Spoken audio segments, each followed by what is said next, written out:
യാത്രയോടുകൂടി കേരളത്തിന്റെ മുഖച്ഛായ മൊത്തം മാറുമെന്നോ ജനങ്ങളെല്ലാവരും ഈ ഒരു മാനവികതയിലേക്ക് തിരിച്ചു വരുമെന്നോ ഞങ്ങൾക്ക് ആർക്കും അവകാശവാദമില്ല. ഞങ്ങൾ പറയുന്നു, ഇവിടെ കാന്തപുരം ആ യാത്ര നടത്തി കഴിഞ്ഞാൽ ഞങ്ങൾ ആഗ്രഹിക്കുന്നത് പ്രവാചക പ്രഭു സല്ലല്ലാഹു അലൈഹി വസല്ലം തങ്ങളുടെ ഒരു സന്ദേശമുണ്ട്.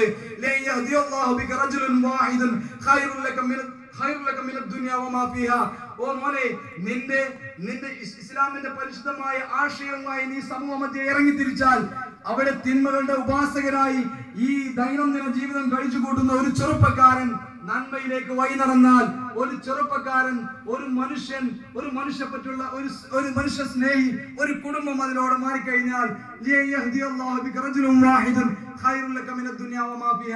അതാണ് നിനക്ക് ഈ ദുനിയാവിലെ സർവ്വ സ്വത്തും ലഭിക്കുന്നതിനേക്കാളും ഏറ്റവും ഗുണകരം.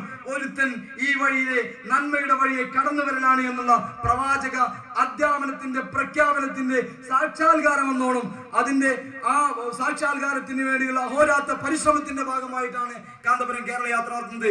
ഇൻഷാ അല്ലാഹ് ഒരാൾ മദ്യപാനത്തിൽ നിന്ന് പിന്തിരിഞ്ഞാൽ, ഒരാൾ പീഡന പ്രവർത്തനങ്ങളിൽ നിന്ന്, ലൈംഗികാസക്തികളിൽ നിന്ന് പിന്തിരിഞ്ഞാൽ, ഒരാൾ സാമ്പത്തികമായ ചൂഷണങ്ങളിൽ പിന്തിരിഞ്ഞാൽ അയാൾ പിന്തിരിഞ്ഞത് മൂലം നമ്മുടെ ഈ യാത്രയും വിജയിച്ചിരിക്കുമെന്നുള്ള ഒരു പ്രത്യേക സന്ദേശമാണ് ഈ ഒരു സദസ്സിൽ എനിക്ക് പറയാനുള്ളത്.